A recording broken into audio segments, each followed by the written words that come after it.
have a roadmap, an internal roadmap to what is possible for you. And so I think it strengthens everything, mind, body, spirit, right? And you're in this field of work.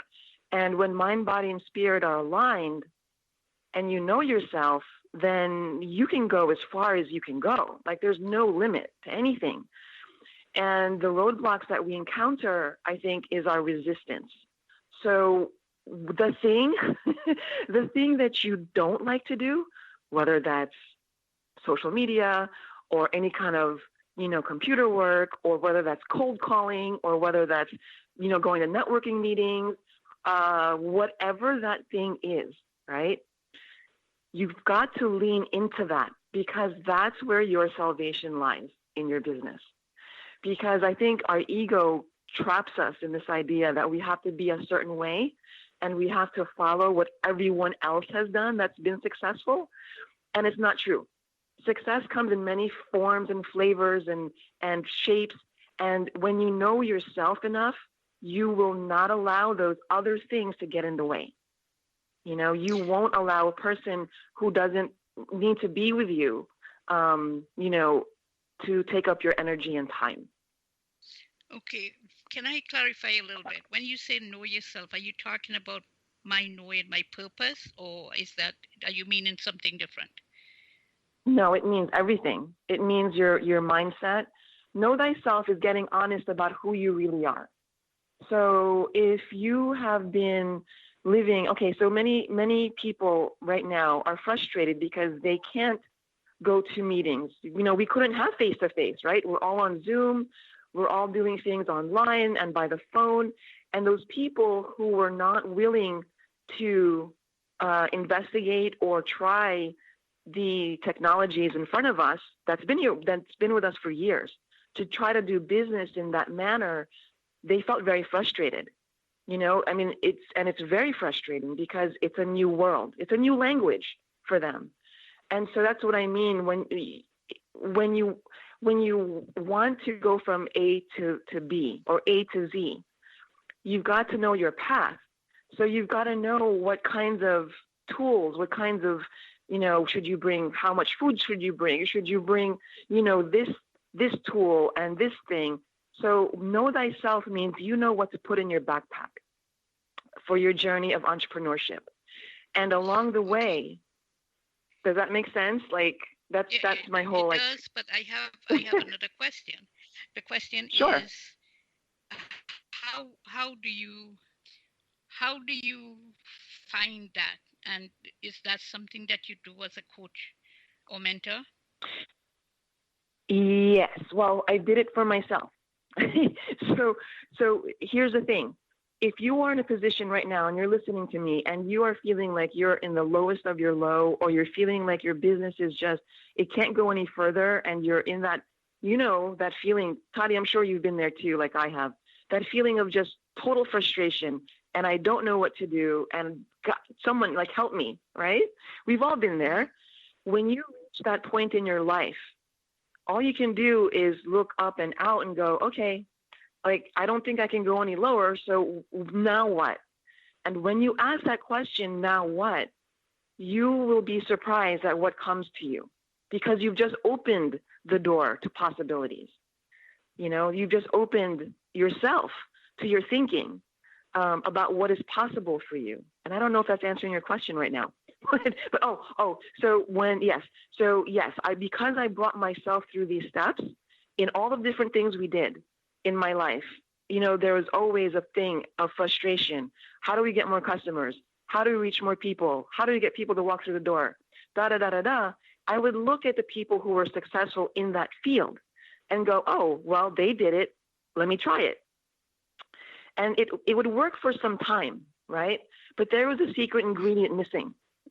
And that secret ingredient was my input, was my mix into that. So instead of following other people to the exact T, we can't, because the one ingredient that makes everything different and unique and the best is you. You see? So you have to put your own flavor to everything. And yes, in my coaching, in my mentoring, this is what I really kind of tell people, especially now with homeschooling. So if you're a business person and you're homeschooling, you've got to adopt and adapt. Okay. Why don't we do this right now?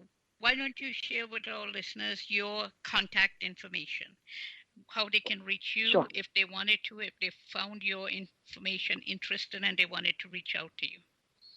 Sure. I would be more than happy to speak to anyone regarding anything about what I talked about. You can reach me the best. I love Messenger.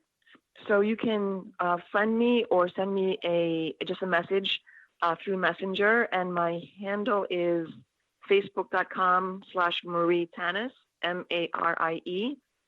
Actually, should I give my whole name? Because it's actually my whole name. Yes, you can. Okay. Just give whatever people will be able to reach you at.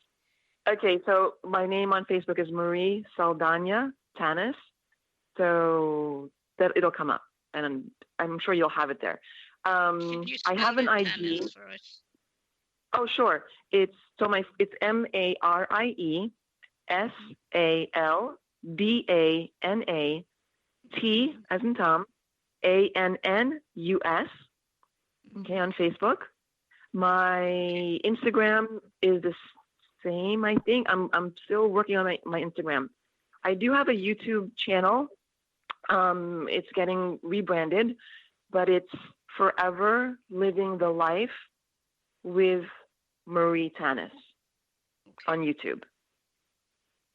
And I mean, you can give my phone number. Can I give my phone number for texting?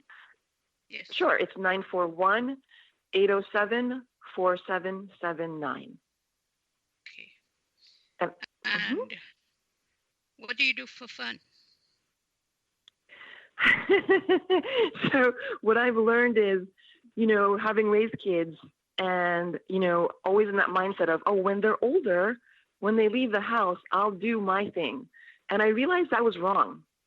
I should have plugged myself in and, salt and peppered my life with me so that they could see who I really was, But I love art. I love anything creative.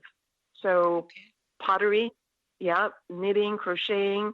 I love music, love dancing. I really miss dancing right now because there's not many places to do it. And so, my daughter and I, every day, we reconnect, we have dinner, and we watch a series on Netflix that we've been following, and that's our time. So that's my daily fun. Like, that's what, that's my time. Okay, good. That's good. A lot of us, we're so focused on business and making money, and that's the purpose of this podcast, to give people another, especially business owners who are focused on their business and trying to make money. I think that the lockdown that we had was, while it was bad in a lot of ways, it was good in some ways because we got to step back and take some time and kind of regroup and see what else there is for us. And so that's what this podcast is about, giving people. Wonderful. And I love the fact that you are creative and you love creativity, because I myself am that way also. I'm a self-taught artist, and so I found outlets. Like, I would be focused on writing and doing my business, and getting that outlet of art has really helped me a lot. So are you a beach person? Oh, I love the beach. I don't go there enough, but I love the beach. Yes. Love the beach. All right. That's my next. Would love to try yoga on the beach. Would love to try yoga on the beach when it's not 90 degrees. Well, I would like to ask you probably a hard question. And that question is, what is the biggest obstacle you've had to face? Oh, no, that's not a hard question anymore. So again, this past 3 years have been a lot of growth, a lot of just demolition and reconstruction for me. After 23 years of marriage, we divorced. It was an amicable divorce, and I'm putting it out there because people don't even know that's possible. So in this time period that I've been in, it's been a really hard thing to figure out what, why, what, all those questions, right? Being grateful that it's amicable, but also being frustrated and sad and depressed and all of that because it failed. Then I realized that life is just about lessons, right? It's all about lessons. And the one obstacle that was hindering me was me. It was the thinking that I had that my life had to be a certain trajectory. And I think many of us can relate to this, that if you did A, B, C, D, that equals success, that equaled love, that equaled wealth, that equaled whatever that thing on the other equation that we were told would equal.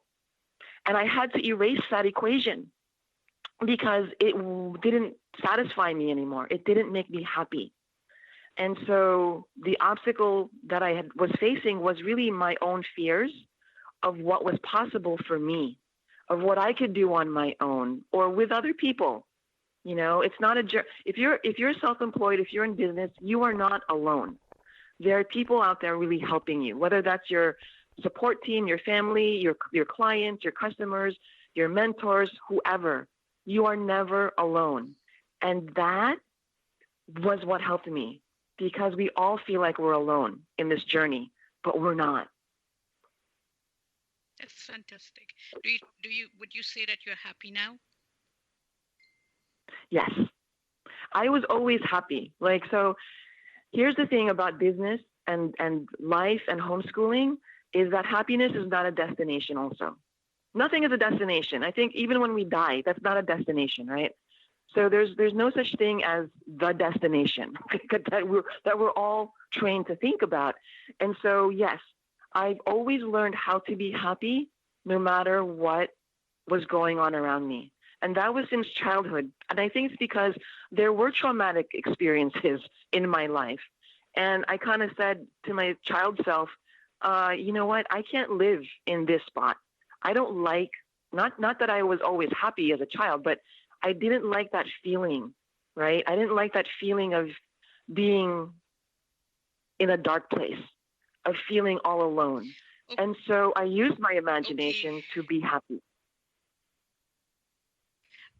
I'm sorry, we have to wrap up. We've gone over time. So thank you so much again for sharing with us. And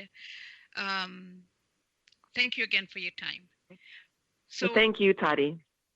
You're welcome. To our listeners, join us again for another episode of Jadoo Lifestyle, where you can have a life and live it too. Thank you for listening.